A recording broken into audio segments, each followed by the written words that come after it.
next keynote speaker, second keynote speaker. Welcome, Vedi. So, Vedi Hadiz, let me read his biography. That will take a while, isn't it? Yeah, but this is a short one. Okay. I know. Professor Vedi Hadiz is director and professor of Asian Studies at the Asia Institute at University of Melbourne. He was previously professor of Asian Societies and Politics at Murdoch University's Asia Research Center and director of its Indonesia Research Program, as well as an Australian Research Council Future Fellow. Prior to this, he was an associate professor in the Department of Sociology of the National University of Singapore. Professor Hadiz has been a visiting scholar in the School of Advanced Studies in the Social Sciences, AHES, in France, the International Institute of Social Studies in the Netherlands, the Center of Southeast Asian Studies at the University of Kyoto, Department of Humanities and Social Sciences at the Indian Institute of Technology, Delhi, and the Department of Sociology at the University of Indonesia, where he is also an adjunct professor. Vedi has been working on Indonesian Islamic populism in relation to Indonesia mainly, but also the Middle East, including Turkey, for over a decade. And so he's been, I think, pioneer of populism studies in Indonesia, especially he's looking at the issue from an understudied angle, political economy, which is not usually studied. So we are very lucky to have him here. Thank you, Vedi, for accepting our invitation, and over to you. Okay, well, thank you for the invitation as well. So I am going to attempt to speak to what I understand to be the main concerns of this conference, rather than just regurgitate things I have written previously, including about Islamic populism, although some of that, unfortunately, is going to be unavoidable. So you'll have to indulge me, those of you who have heard me before. But I've actually sort of focused on the idea that is in the description of the conference, that, you know, when you talk about populism, it's more than just about electoral politics. And one has to go beyond and beneath electoral politics actually to understand this phenomenon of populism. It's various kinds of manifestations in different societies, and the way it can be successful or a failure, or where it can evolve into things that are somewhat different from the way it started. And I like the way that this was actually pinpointed in the beginning of the description of the document that describes this conference, because I have been to conferences, mainly in Europe, actually, where this populism was discussed simply in relation to voting behavior. Now, whilst that is important, I think that it's important to understand the social, economic, and sort of structural bases that enable populism to emerge, develop, and the way it intersects with other things, really, that are pre-existing to develop specific manifestations of populisms in different places. Now, all of you will be aware that populism itself has a long history.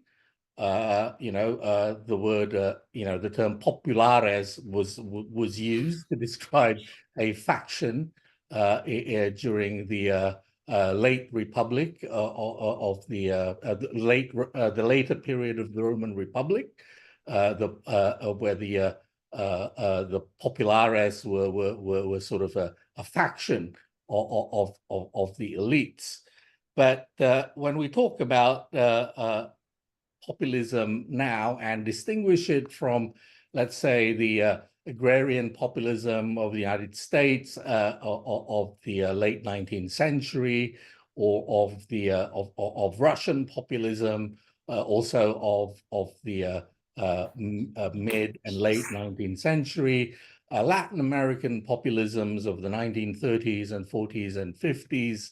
I think the main thing is that I would suggest, and not everybody will agree with me, that almost all contemporary populisms have got to do, in one way or another, with a new context that began to envelope the world from the 1980s upwards, and that is the phenomenon of what we often call neoliberal globalization, which has resulted in the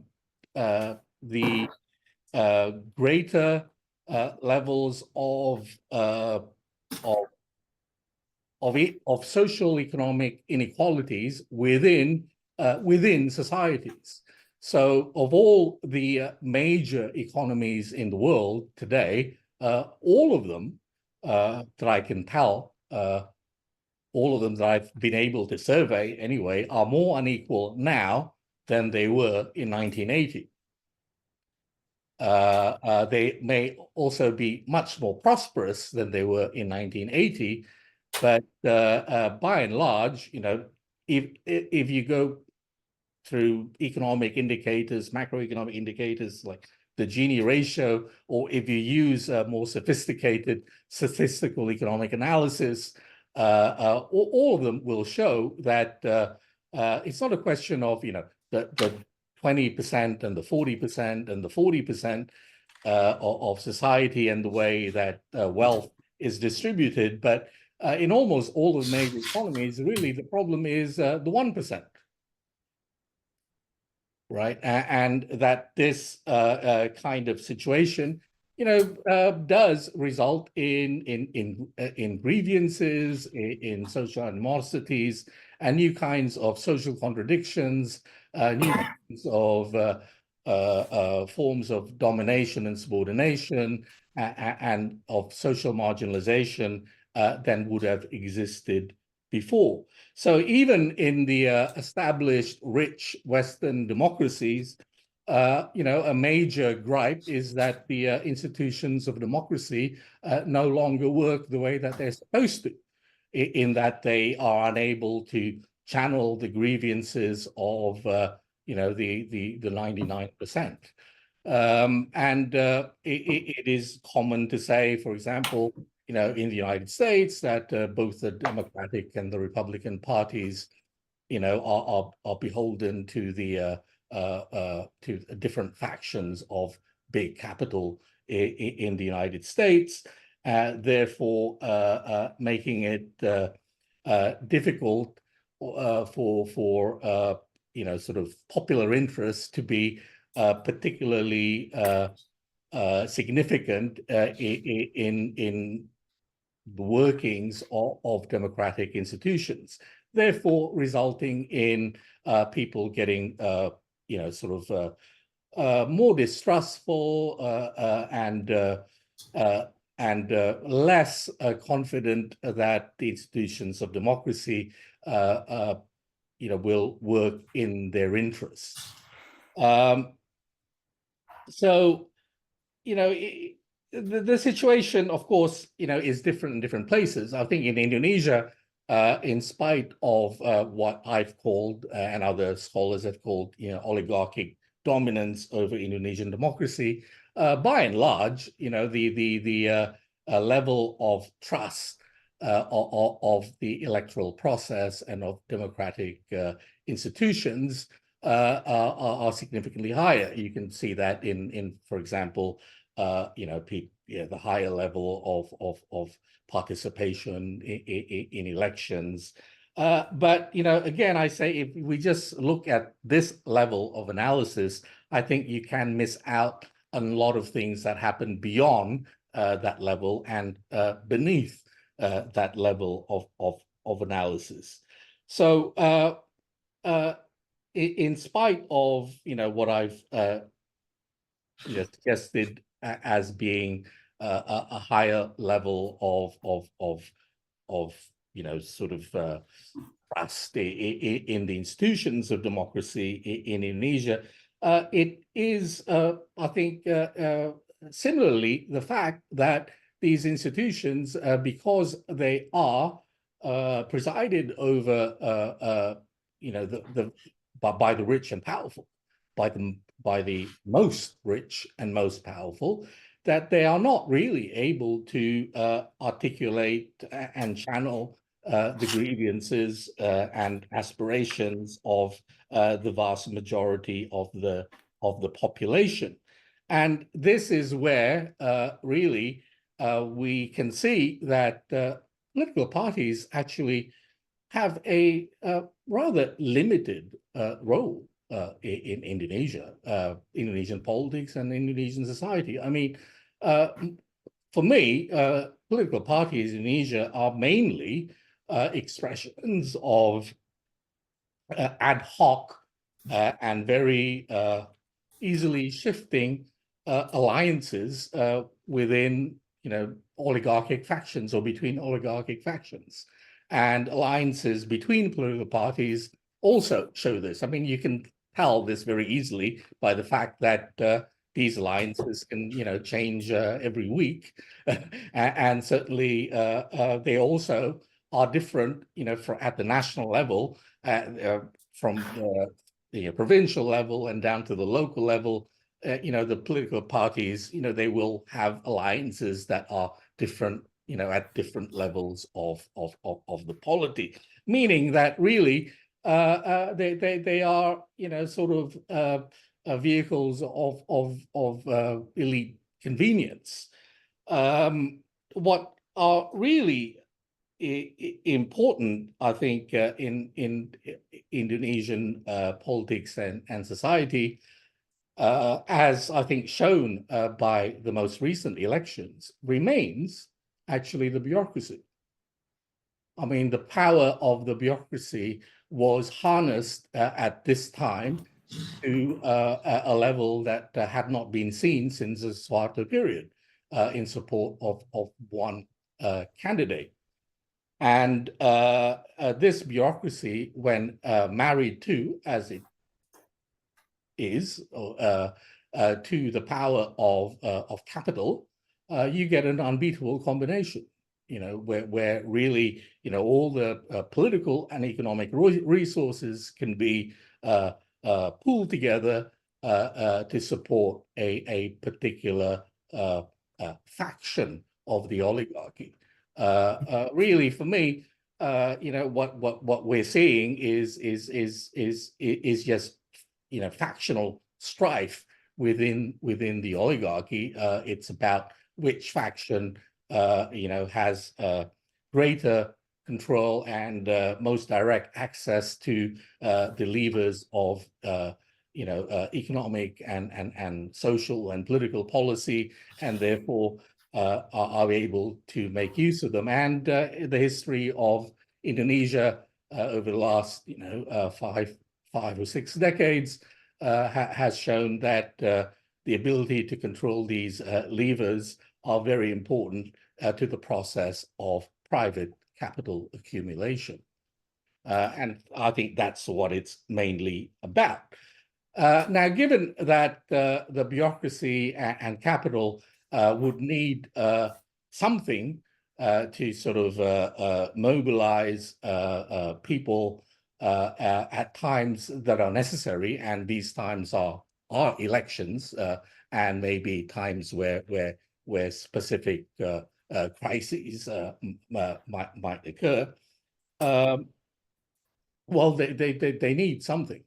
that is beyond the political parties. And really, what we see are what we call in Indonesia these success teams, right? These success teams really represent the sort of deals that are made by bureaucratic and business factions. And in this case of the last election, really, these election teams or these success teams have been more than ever embedded within the bureaucracy itself and connected to the interests of big capital. But what is it that they can utilize to sort of bind people to a particular objective, and that is in this case making sure that Prabowo wins the election. And this is where you get into what you've talked about in part of the conference, digital technology.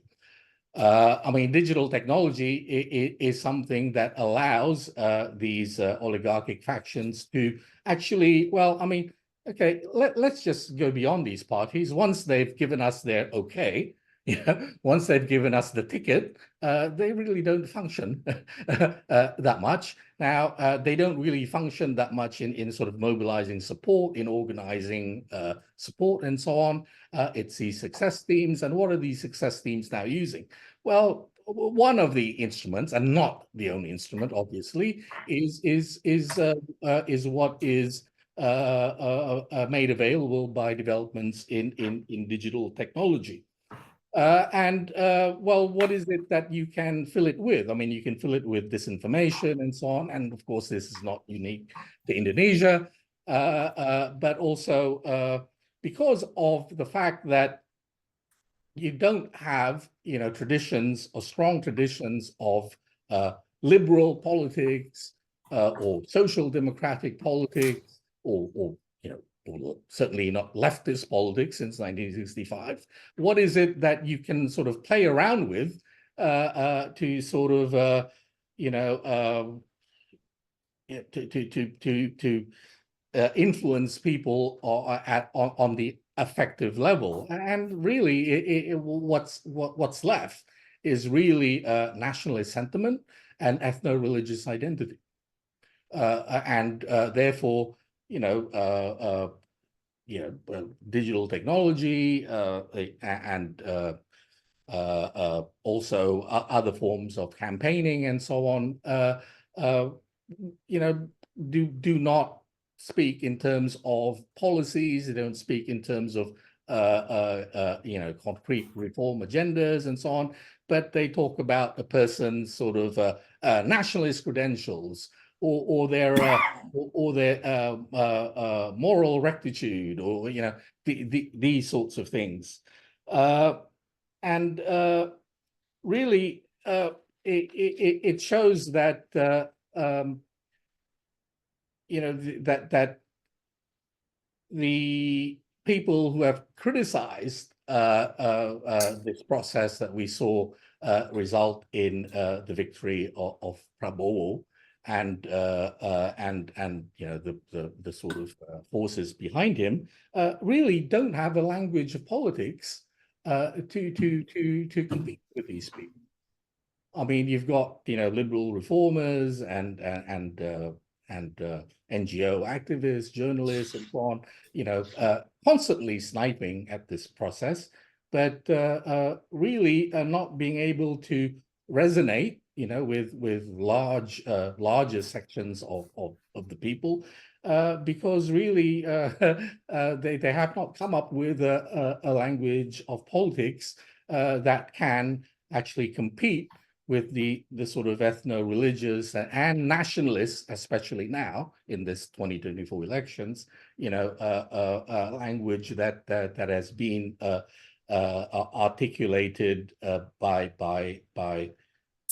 actually all the candidates. I mean, that's the other thing that's interesting. I mean, they've all spoken the same language. It's just that one faction has been able to do this more effectively and with greater support from the bureaucracy, from capital, and have developed more effective cyber armies and more effective support also from village heads, kiais, local notables, and so on and so forth. But another thing, a question that might arise from this is does the new digital technology and all that, does that enable populism? Well, my answer to that really is I don't think it does. What happens really, rather than these technologies, sort of enabling populism, what is more accurate to say, I think, is that populism, as instrumentalized by oligarchic elites, is able to utilize this technology to actually, bypass, the institutions of like political parties, especially, and go directly to the people using a language that resonates with their experience, where grievances, identities, aspirations, and so on can be articulated in a way that makes sense in their everyday lives. So so if there is an idea that digital technologies enable populism, I think it's the other way around, really. Populism, as instrumentalized often by elites, are able to use these new technologies in ways that sustain their position. And of course, in the past, it was television. Before that, it was radio, and it was newspapers and all that. But now it's it's the internet. So it just really follows up on something that's already occurred previously.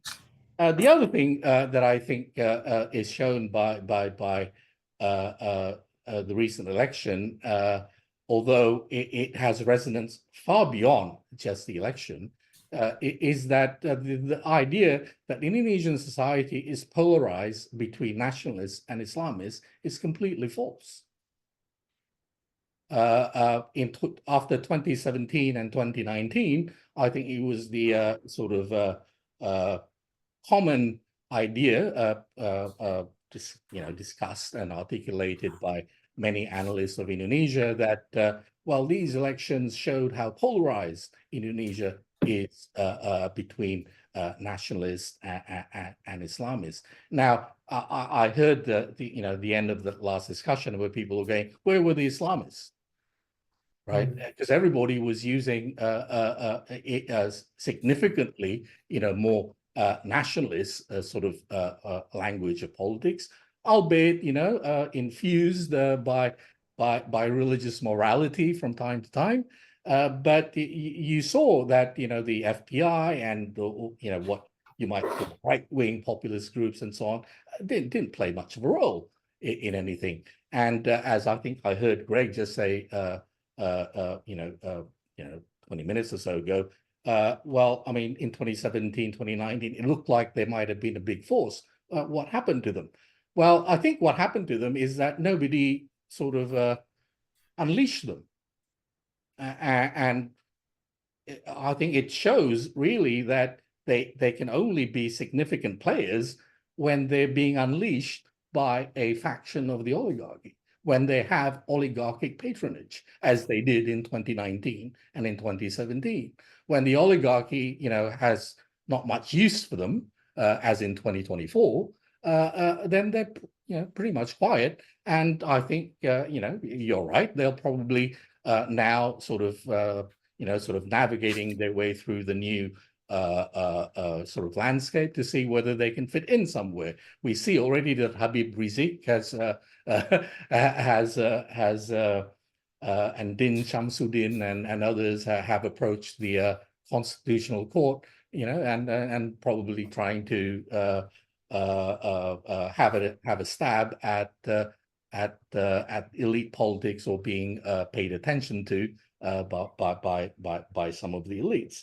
But what it shows really is that in spite of the fact that religious political language and religious morality and so on provides an avenue through which to for people to identify, to sort of articulate grievances and aspirations, its capacity to have a big impact really depends on whether alliances can be forged with oligarchic elites. So in and of by themselves, they are not able to be an autonomous, independent force of significance.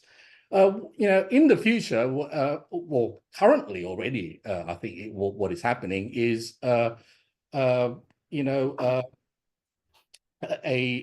convergence, really, of sort of, ultra nationalist and sort of,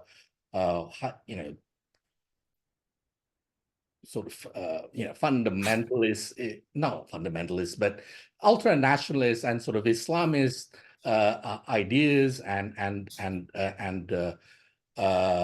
sort of sensibilities and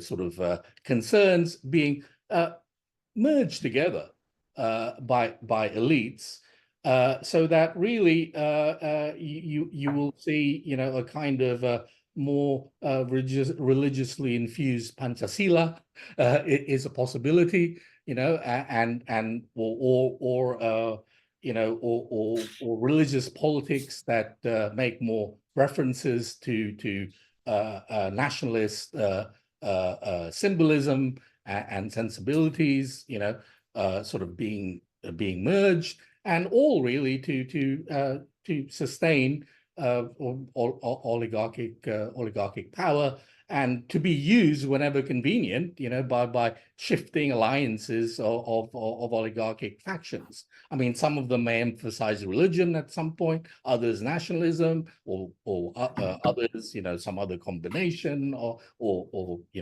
degree of combination, but basically, brought together to sustain the dominance of oligarchy over Indonesian democracy. So in conclusion, I think what we're seeing in Indonesia is how nationalism, Islamism, and digital technology have all converged to solidify oligarchic domination over Indonesian democracy. Thank you. Thank you, Fethi, for this fascinating panorama. There are several things that I just want to respond, and of course others will do as well, but I just want to go first because you really gave an exciting speech. I'll start with the last point that you made: dominance of oligarchy. In one way or another, they just manipulate the system and they continue their dominance. And I'll concur with you. As you know, the Turkish case, you worked on the Turkish case too. The AKP came to power as the other victimized guys from the periphery of politics, and then they won over elections several times. They've been ruling Turkey for 20 years. But then at the end of the day, what happened is that the Gini index didn't change much. It is getting worse. Income distribution, wealth is actually has been accumulated at the top 1%, 10%. The old rich elite capitalists, so they are still there, but they made compromises. They had to. There are some Islamist elite as well, but ideologically speaking, they are not really different. So Turkey's exports to Israel, for instance, has been increasing after 7th of October. And most of them were actually the Müsiat, Müsiat members, AKP affiliated business organization. These guys are Islamist businessmen. So they were the guys who were selling things to Israel, many things, including jet fuel. So nothing has changed much. And then I'll move on to the other point that you made just before this one, that more religiously infused Panchasila, yes, as long as it satisfies the masses, why not? And this is happening in Turkey. So, CHP, Republican People's Party, ultra-secularist white Turks and so on, this taste with religion. But now when you listen to them, they learn their lesson, because They if learn you the fight lesson, with the people, now they use religious rhetoric like Prabowo as we doing. So and the it doesn't AKP is having fun with the MHP, right? exactly, exactly. So they just, and at the end of the day, yeah, why not have some Islamic secularism in Turkey? It's okay, instead of having laicite, this Yeah. hard separation between religion and politics, yeah, we can say Islamic things, doesn't matter really. Society is becoming secularized anyway, so it doesn't make much harm. And we've seen AKP, it hasn't been able to Islamize society, so why not? And then other point that religious populists, that they really did not play a role because they don't have this autonomous power in society. I'll concur, and based on the Pakistani case this time, he published a paper with Keynote on Tahrik Labaik Pakistan, a vigilante Islamist organization, far right, and actually they've been used by army directly. They were banned because they became problem, because they were trying to assassinate or kill Dutch politicians. So it became an international incident. So they just shut down. I mean, not the army, but Constitutional Court. But at the end of the day, it's the same thing to a great extent. And then, but they needed it against Imran Khan because he was trying to get autonomy from the army. Yeah. Right, exactly. Challenging the army. So they revived Tahrik Labaik Pakistan, and they said, "Okay, you are unleashed. Go after him." So whenever it's convenient, right? Exactly, whenever it is convenient. So funny things. Of course, as you said, there are. I mean, there is cooptation here. So it is a two-way street, but usually it is in the favor of the powerful elite. Yes, we can see that. And the last thing, it is a question actually that you've talked. I mean, I think it is a different observation that you made here, and I think it should be followed up with empirical research, because so far what we heard from the scholars that digital technologies helps populism, because even today our colleagues were presenting evidence that digital technology helps simplifying the message and helps spreading the disinformation and so on. So, but you said that actually oligarchy uses digitech to simply maintain their power, manipulate it, and so on.